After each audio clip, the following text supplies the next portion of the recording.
हे आता आम्ही आलोय बघा शांतादुर्गा मंदिरात. हे गोव्यातलं खूप जुनं मंदिर आहे. हे साधारण सचिन तेंडुलकर वगैरे यांचं कुलदैवत म्हणता येईल असं हे मंदिर आहे. आता आम्ही इथे आज जाणार आणि त्याचं दर्शन घेणार देवीचं. इथे आतमध्ये शूटिंग करायला बंदी आहे, तेव्हा तुम्हाला मी हे बाहेरनच दर्शन देतो आणि आतनं मग बाहेर आलो की मग कळसाचं दर्शन देऊ. आता आम्ही शांतादुर्गेचं मंदिर आहे. हे बघा शांतादुर्गेचा कळस. आतमध्ये व्हिडिओ शूटिंग करायला बंदी आहे, फोटो काढायला बंदी आहे, म्हणून तुम्हाला मी इथनंच बाहेरनं या मंदिराचं दर्शन देतो. कळसाचं दर्शन घ्या आणि देवीचा आशीर्वाद घ्या.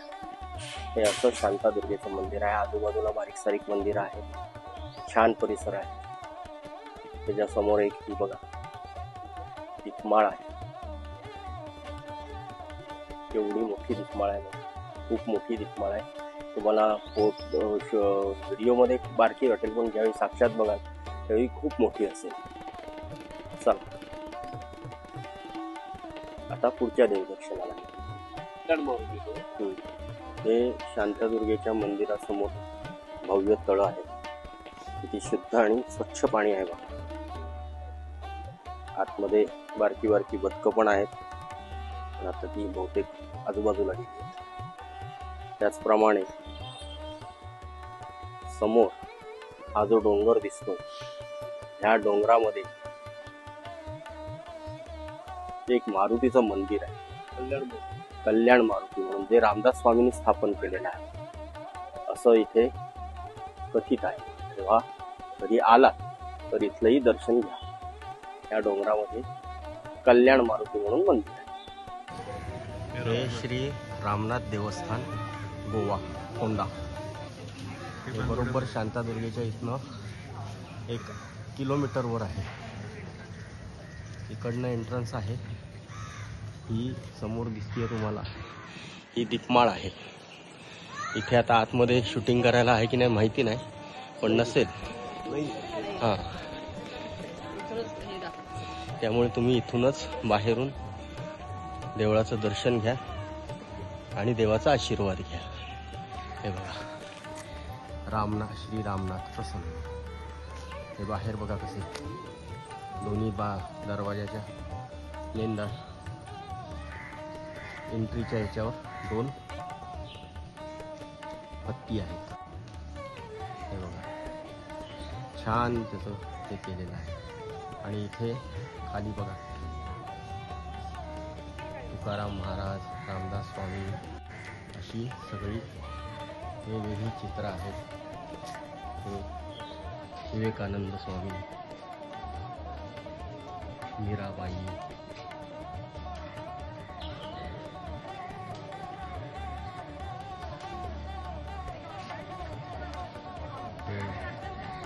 नवनाथ,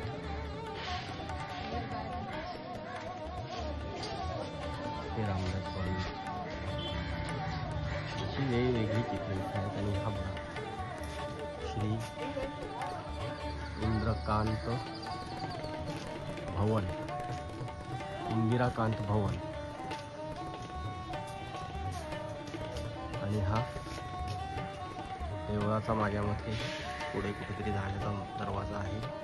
इथे माझ्या मते नगारा लावलेला आहे वर, कारण आतमध्ये ह्याच्यात बघा तुम्हाला इथे स्पीकर दिसत असेल. कर्णा, याला मराठीत कर्णा म्हणतात.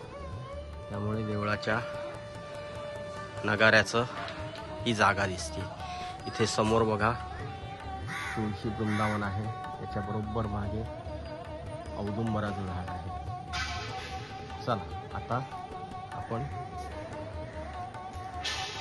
देवळाचं दर्शन घेऊया. ते समोर पहा आतमध्ये असे देऊळ आहे.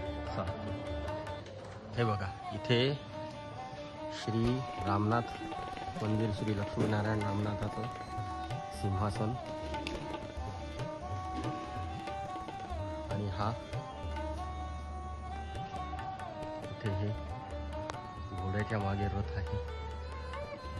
एक छोटा बघा, काचेच्या आत आहे तरी पण मी दाखवण्याचा प्रयत्न करतो. आणि इथे हा मोठा एक रथ आहे आतमध्ये आहे बघा. उन्हाचं रिफ्लेक्शन पडतंय तरी पण घ्या. आणि ही इथे पालखी आहे. किती छान इथलं हे आहे. संपूर्ण चांदीची पालखी आहे ही. तेव्हा गोव्यात याल तर ह्या देवस्थानाचं नक्की दर्शन घ्या. ह्या रथाच्या वर बघा श्री महारुद्र हनुमान बसलेले आहेत. तिकडे हत्तीच्या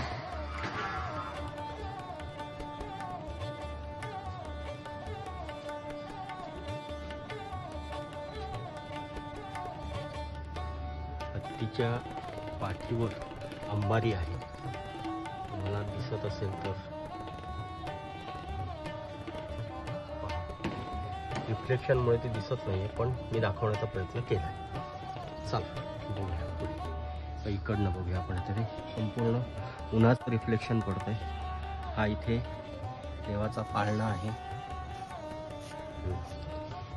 हे सिंहासन आणि हे बघा हत्तीच्या ह्याच्यावर तुम्हाला अंबारी दिसते. हा घोड्याच्या मागे सुद्धा हे बघा दिसतंय. असं आहे सगळं बघा. हे बघा गरुडाचं गरुड रथ म्हणतात किंवा गरुडावरचं आसन. तर बरंच काय काय आतमध्ये आहे. व्हिडिओ शूटिंग बाहेरून करतोय, रिफ्लेक्शन पडतंय पण बघून घ्या. आणि कधी आलात तर इथे नक्की तुम्ही बघायला या. हे श्री महालक्ष्मी देवस्थान गोवा. हे बघा इथे समोर स्तंभ आहे, बाजूला दीपमाळ आहे. त्याचप्रमाणे इथे हे सट्टोफट्टो मंदिर आहे. त्याचप्रमाणे हा भव्य भाग आहे. इथे बांधकाम चालू आहे. काय काय इकडे तिकडे खूप जुनं मंदिर आहे. श्री महालक्ष्मी देवस्थान समोर तुम्हाला जर दिसत असेल तर हे बघा.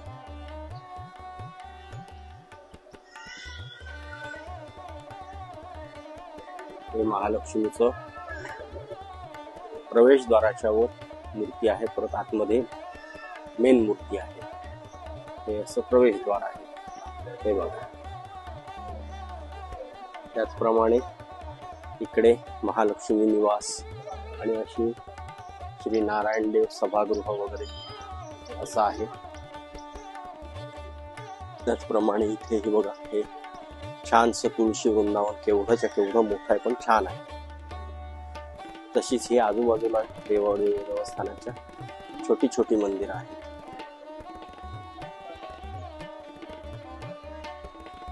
असा परिसर खूप छान आहे. हा समोर देवीचा कळस आहे. त्याचं दर्शन घ्या. म्हणतात कळसाचं दर्शन जर समजा देवाचं दर्शन होत नसेल तर कळसाचं दर्शन घ्यावं म्हणजे तेवढंच पुण्य मिळतं. जय श्री महालक्ष्मी. हे बघा इथे ही महालक्ष्मीची उभी मूर्ती आहे गोव्यात. छान आहे. ज्यावेळी तुम्ही इथे याल त्यावेळेला शांतादुर्गा, रामनाथ मंदिर आणि महालक्ष्मी हे एका लाईनीत आहे. त्यांचं दर्शन घ्या म्हणजे तुम्हाला खूप सुख मिळेल आणि एक वेगळं अनुभव येईल. शांत